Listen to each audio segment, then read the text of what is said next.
Everyone, my name is Clint Butler, and I am from Olympia SEO. We are not proud, we are proud to present with you our weekly roll-up.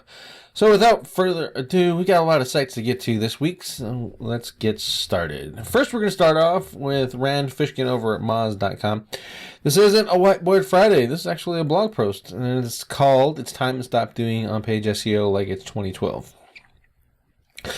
I think really the article should be titled something differently, because for the gist of it is saying don't follow the tools like Yoast or ModuZone on-page grader blindly when optimizing your keywords, in particular when you're looking at keyword density type stuff.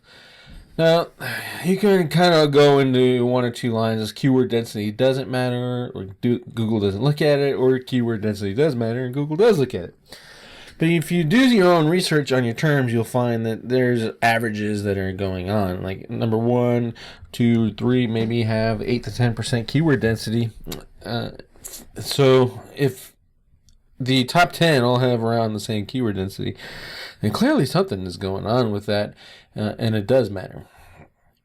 However, a lot of these tools are set either to over-optimize or force you or give you the idea that you should repeat keywords for no reason whatsoever other than to have the keyword in your content. And that's not really good for the user perspective. There's nothing worse than reading an article that has the same word over and over and over and over again. Now, obviously, if you're picking on some kind of unique term, you got to have it in there.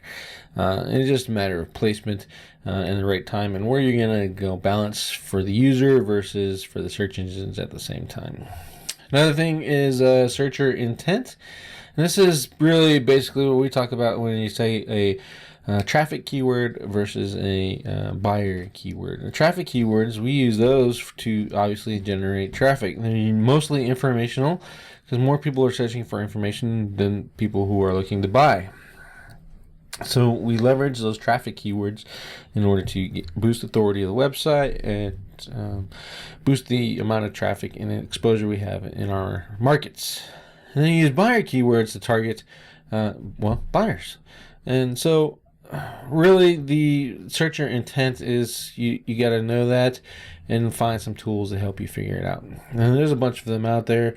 But if you're looking for traffic keywords, you can use Uber Suggest or AdWords keyword tool, or even answerthepublic.com. Those are good for finding some traffic terms. Next, we'll look at the related topics and the keywords. So in our world, it's latent semantic indexing, just related terms that go along with what our keyword is, and make sure you're adding those to your content. And it helps you boost some rankings from other longer tail term keywords as well. So you can, let's see, is your foundation, and links are the roads that lead to it. So I suggest that you take both seriously. And then size, pages matter, but so do the sites hosting them. This is really about branding, and suggesting that you should have a large site, or if you want to expand in multiple directions or reach a bigger market, you should have a larger site. But the point that you have to understand is you are not going to beat Wikipedia, Dribble, Zappos, or Zillow in any of their markets very easily, especially if you're trying to do it broadly. But you can beat those sites if you're doing it narrow, targeted searching. So build your brand, build it in your area, especially if you're a local business, focusing on your area expertise, and you'll do just fine. The next post is from YouTube Marketing Predictions for 2017 by Social Media Examiner, and this is a roll-up of other people who are inside of the YouTube space and their thoughts on what is going on. A lot of this article is actually personal creators. It's actually pretty cool because, Facebook, Instagram, and Twitter have implemented live video and video features, and you get the community, you can have engagement and go on inside of their platforms. And YouTube had YouTube comments. Well, they've added some other stuff to make it a little bit more little better and allow you to engage in conversations and share stuff on your channels. This isn't posted to everybody, but some people already are using it, some content creators. Really, if you get a big enough audience, you should probably check out and see if this is turned on for you or not. I think it's a good move for YouTube and allowing you to engage a lot better, not only with people who are watching your videos, but you can go on to people who have these and check it out yourself and engage with them and build not only with your reputation within that space that creator is leveraged, but you can get some more content ideas and just meet some new people. There's some other stuff in this post that are interesting, but for the most part, I think that was probably the highlight for me. So check this one out. Again, it sounds. And we are going over back to Moz, and this is a guide to JSON-LD for beginners. One thing I want to point out, and something that happens within our community a lot, is I use JSON-LD. So what schema did you put on there? I use JSON-LD. Well, or they try to describe schema and JSON-LD as two different things and really kind of get mixed up in the vocabulary little thing. Schema is the tool. Well, schema is the method and JSON-LD is the tool, in so much as schema is the method and microdata is the tool. So the difference between microdata and JSON-LD is JSON-LD does not display and microdata does. We use JSON-LD almost exclusively because it does not alter the design of our clients' websites. Because again, we're not displaying anything on the site, so we're not changing the design, hurting conversions or any of that. But we are telling Google specifically what the website is, who created it, and some other basic information that is helpful for Google in order to decide whether or not it wants to rank a particular website in one place versus another. It's just like setting up your own Wikipedia page, if you want to put it in a different perspective, about your business, but doing it inside in the code. Very cool. And not very many, honestly, like 25% of the web is only leveraging this stuff. So check it out. Learn the ins and outs of what the individual tags are. But if you have your own SEO guy, don't mess with it. Really, it's just good to know when someone says, hey, I did some JSON-LD on your site, or I added schema. You kind of know that this is what they're talking about. But if you are an SEO guy or you're just getting started, this is a good dictionary, essentially, about what each of these little tags are, and what segments, what they do, and how to leverage those. You can find all this information on the schema.org site, but it's really that's a big site. It's kind of heady, and it takes a lot of research, and this is broken down pretty quickly for you to figure out. So again, check this out. Either if you're an agency or you're just a client and you want to know a little bit about it and kind of define what is going on inside of your website and what they're doing for you. Next, we're going to look at 5 simple ways to dominate local search. This talks about title tags, meta description with the JSON-LD, and some things that most businesses need to leverage in order to be competitive. This is really all standard practice now. So if everyone who's got an SEO or is doing SEO themselves is doing all this, you're going to need to set yourself apart some way. And typically the way they do that is through their Google My Business and their online directories or their citations. Either they get more citations or they boost the power of those citations, and they make sure that their Google My Business page is optimized. A lot of businesses really aren't doing that very well. And the reason is, one, either they don't know about the Google My Business and how it works, or two, they are just really don't care, which is a mistake if you are looking to move if you want your business to grow in the future off of internet traffic. Or 3, they're just kind of hounded by people, especially as telemarketer calls saying, hey, we can do your Google My Business for $99. Well, this thing is free. It's easy to optimize. It doesn't take you any time at all. And you can probably, do it over a period of time and grow as it happens. So check this out. Get some understanding of the Google My Business and the citations. If you need help with those, you can reach out to us and we'll walk you through some stuff. Google My Business will walk you through that for free, and the citations, we have some solutions for that. And then the final part is that online reviews matter. Now, and then when you're talking about structured data, the online reviews have to be on your site. So you can't use your Google reviews for the structured data because it's in violation of Google Terms of Service. And people were abusing that, and now they're enforcing it. So basically what it means is all those YouTube or Yelp and Google Plus reviews that you work so diligently to get, you can't use those for the stars on your site anymore. So you want to transfer them over to your website and display those as coming from those sources, or you can just transcribe them and put it in the source as well, and make sure that they're on your website in order to leverage those review stars. And this is all online reputation. So if your business came from your Yelp listing, ask for a review on Yelp. If your business came from a map, ask for the Google reviews review. They're all going to help you in the end. All roads lead to you. And next one is a SEO checklist, 21 common mistakes to avoid. This one is in the roll-up, not because it's an excellent article. It's not bad, but it's not because it's an excellent article. It's a good template. And what I mean by that is if anyone has a on-page checklist, if you turn the reverse around, and this is, for example, optimizing content around one keyword. First, one page should be about one keyword. This is, in short, it's stupid to say, hey, I need to optimize. I have a web page about web design. I want to talk about web design. It's going to be optimized for web design.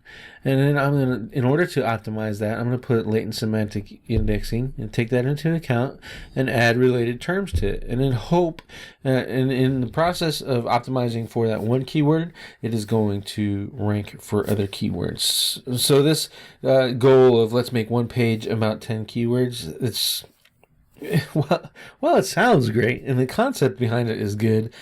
Google just doesn't work that way. It never has, and until it gets really, really smart and AI completely fills in, that's just not how it's going to work. So, I think I disagree with that. Neglected dated content. This is, always pushing fresh content out, and you do that with your on-page stuff. You update the content and move that into the right direction. Again, but don't do it just for the sake of doing it. If it doesn't apply anymore, leave it on there. Leave it dated. It's not hurting you. It's maybe it's information that someone wants at some point. And is it giving you a lot of traffic or not? Probably not. But still, it's unless it's a money page, then just keep going for it. And they recommend here to do evergreen topics. We recommend that too. Then basically, that's something that kind of goes on forever and ever. But things change, and then sometimes you don't want to update because updating is not going to serve that topic justice, and you have to write new content about it too. So think of that. Forgetting about mobile users, please. I think everyone's already beyond that now. Everyone knows they need to adjust for mobile phones. So stop not optimizing for site speed. We do that as a service for clients and as a white label product for other agencies. Make sure you're optimizing for site speed, failing to include relevant and helpful internal links. Internal linking is part of your on-page checklist. External linking is part of your on-page checklist. Hard breaking up your content and using H1, H2, H3 tags as part of your checklist. Images as part of your on-page checklist. Having unique content as part of your on-page checklist. Quality over quantity, that's on-page checklist. The rest of this stuff is all on your on-page checklist. Especially what they did is they took the on-page checklist and said, hey, you not doing this is a mistake. Well done. I want you to use this page, however, as a template for other content you can create, because it's actually really smart. Or for content marketers, you have 21 common mistakes to avoid. Now you can flip it around and put 21 basic steps to complete. And now you have two pieces of content talking about really the same thing. You just hitting them from a different perspective. It's a lot easier to write like that. So I think you should leverage that. And again, you can do one. Let's say they did the one here on this site, and then they can do another guest post on someone else's site with the inverse topic, or even break it up into two 10 common mistakes to avoid and 10 common things to do for a page. So use this as a template. It's a good idea for marketing. That's why we highlighted it. Next, practical e-commerce. 15 online courses for entrepreneurs. If you're not learning, you're dying. And especially in the digital marketing, trends change, technologies change, websites change, ways we reach our customers is changing, and it changes every day. There's new and exciting ways to do it. So if you're not learning about that stuff, then you're dying. And the reason this is here is to give you some courses to get you into the habit of learning something. If you're not doing anything, let's say you're an avid course buyer like we are, then that's fine. Just keep buying courses, learn once a month, learn something new, implement that action, and take action and get something out of it and add that to your mix. But you should be doing that all the time. And if you don't have anything, then here's some free resources to look at and check out, just to get the brain juices flowing, and it helps you think, write, and perform better as a marketer. This is Kissmetrics Blog, and as I said in the SEO This Week post, if you haven't seen that yet, go check it out on the blog. The single advertising factor that's more important than demographics is customer intent. And we go back into the informational keywords versus buyer keywords. You got to know customer intent and how you're going to target things. If you are doing a lot of informational stuff, you're going to get a lot of traffic, but your conversion rate's going to be a lot lower. If you're doing exclusively buyer stuff, you're not going to get a lot of traffic, but your conversion rate's going to be a lot higher. So you have to balance that out and figure out what you want to do and what's important to you. A lot of business owners focus on the traffic, and then they look at the conversion number and they're like, oh, well, it's 3%. That's pretty good. We're doing good. Well, what if you didn't focus on traffic and you focused solely on buyer intent, and you nailed tons of keywords that maybe only got you 100 visitors, and you converted 30% of those into sales? Your numbers are a lot better. In the end, you're making a lot more money that way. So this blog post is designed to get you thinking like that versus thinking about the demographics and knowing who your customers are. That's all important. Don't get me wrong, it is important, but it's more important to know when they're in the buying stage versus the research and informational seeking stage, especially when your business lives and dies by online sales, as in a e-commerce type thing. So check out this post. It's really interesting. Gives you some good food for thought. It gives you a way to leverage not only customer intent and the information seekers, but transitioning into the buyers as well, including an example of how YouTube did it, or Home Depot did it with their YouTube channel, generating 48 million views, which I'm sure generated them pretty decent AdWords or AdSense income off of that as well, to pay for the videos themselves. Search engine land is 6 ways to grow your podcast audience. If you don't know, we turn the SEO This Week, it's a blog post, we turn it into the video, obviously, you're watching that. And then we turn it into a podcast where we rip the audio out of our video and use that on podcasting platforms. This is a good way to leverage one piece of content that you generate. Anyone can do it. And then turn it into multiple ways for people to find it and to read it and to enjoy it, to view it or listen to it, or to consume it. That's the word I was looking for. And this post tells you how to optimize your podcast files, in order to get help you boost your SEO and your overall marketing plan. And first, it talks about all in the title, optimizing your RSS feed, leveraging the and then using that on YouTube as well, which is kind of make them, and you have to be consistent about them. And even we have problems with that. So, if we had the advice that I had now, maybe I would not have turned our podcast into a weekly thing. I would have said, hey, we're going to do this once a month or every other week, just so that it's a little bit easier. You get into the habit of doing it, and then you can turn it into a weekly thing if you like it and you have more fun with it. Doing it the other way around, it doesn't leave you a lot of leeway when you're trying to change from one cycle over another. You lose a lot of listeners, more than you'd gain. So I think this is a good post. And learning how SEO plays into the podcast, but also keep in mind that little bit of insight I gave you. Next we go to Search Engine Journal, and then this is the single best anchor text for SEO that no one is talking about, and that anchor, the terms that he used, or the in his research, that was the one that was actually the most used when compared with the rest of this that is shown here. I think it's interesting.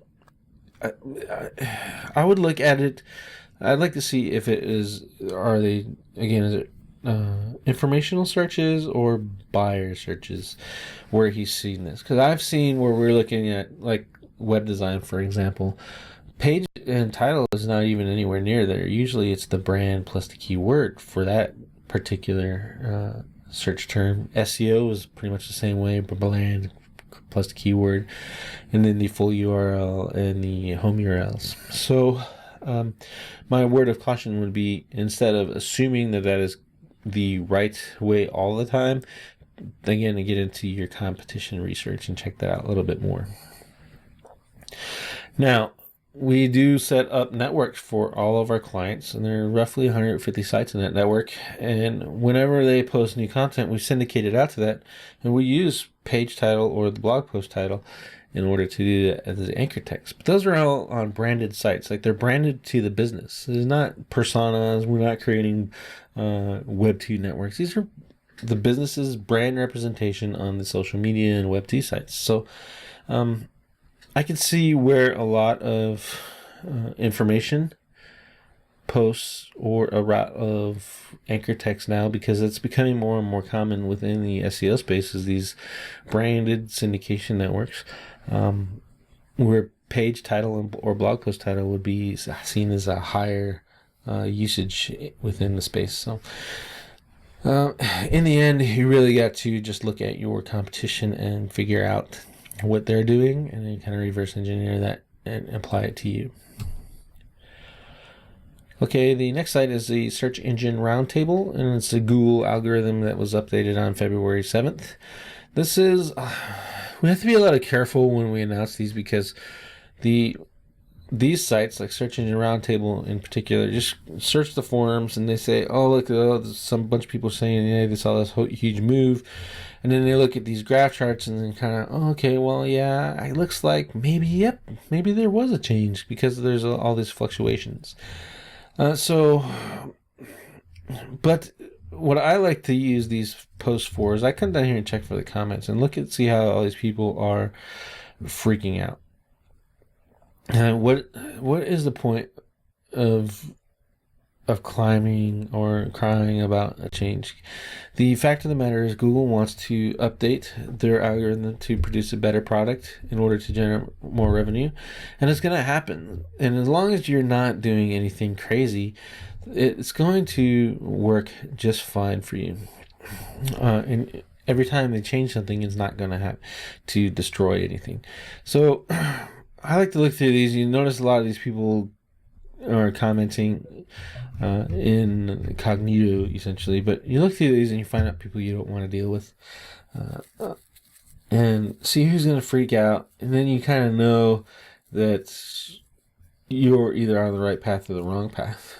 In our case, we did see a drop on February 7th. We lost a little bit of ranking for our primary term on our homepage, but we stopped promoting our homepage using SEO and so much.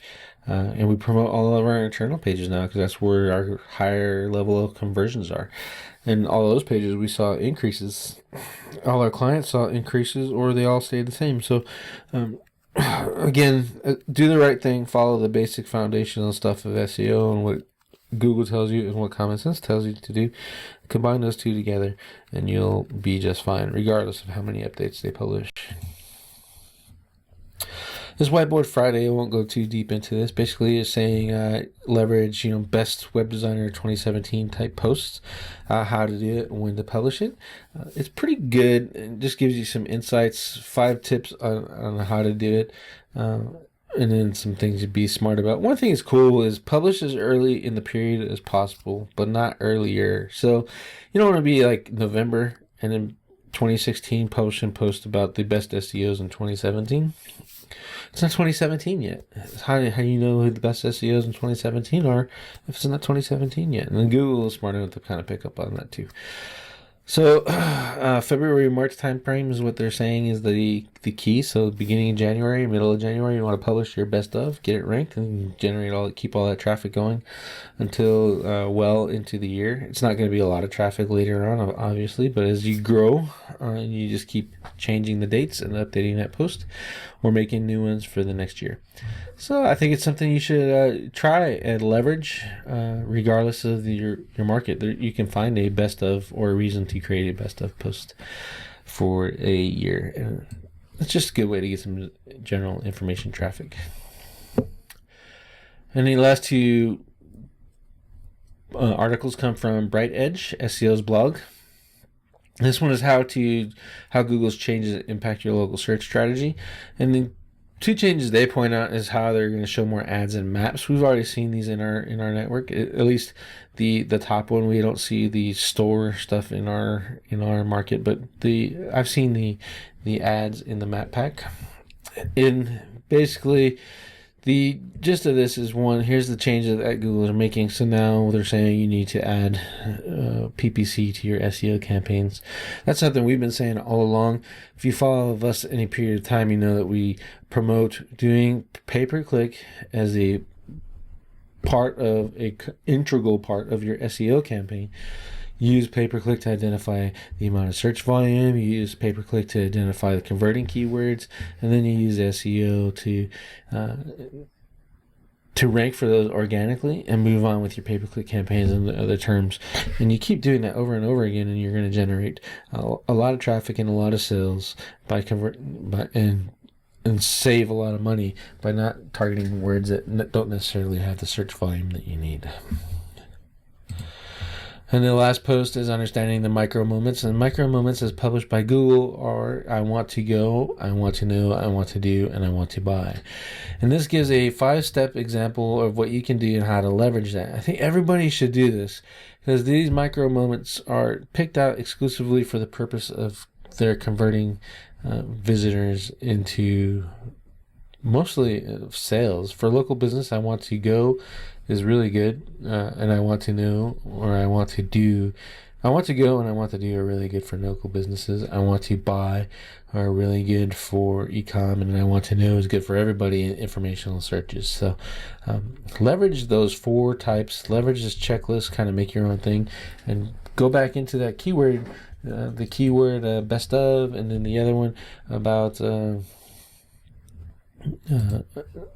anchor text, and then the other one on local SEO tips to figure out how to find the keywords that fit into those 4 micro moments. And since Google is awarding websites that are taking it or looking at micro moments a lot closer, then you leverage that right now as a good way to increase your traffic. Finally, a video that Josh Brzezinski did on his YouTube channel where he said a blank 404 pages actually are a negative or considered a negative by Google. And so I asked him if how he figures that Google is penalizing you for having blank 404 pages. And now 404 pages, if you don't know, it just means that the page is not there. The URL is wrong, so your server gives a 404. And he's saying that if you have the standard, this is a 404 page information on there, that Google penalizes you based off of task completion and user clicks. However, John Mueller at Google says if they get a 404, the robot doesn't even scan the page. All right, it's a 404 page. It's not there. Got it. And then they move on. So how do you transition? Where do you get the empirical data that says a blank 404 page is somehow hurting you when Google's spokesman is saying they're not even crawling the thing? From a user standpoint, I get it. You should probably have something on there, either like make your 404 page your theme that has your menu so they can click around on there, or maybe suggested searches, or maybe even an opt-in form on your 404 page. You kind of leverage the traffic that's going there. But beyond that, I don't see how a 404 page is hurting you. So this brings the question. I'm going to bring it to the community. Do you think a bare 404 page will hurt you in Google's eyes? So if that's I'd like to hear your opinions. You can leave it on the YouTube channel or in Facebook if you're watching there, or wherever. But primarily, come to the blog. Leave a comment and tell us your opinion. Do you think a bare 404 page hurts you in Google's eyes? Next week.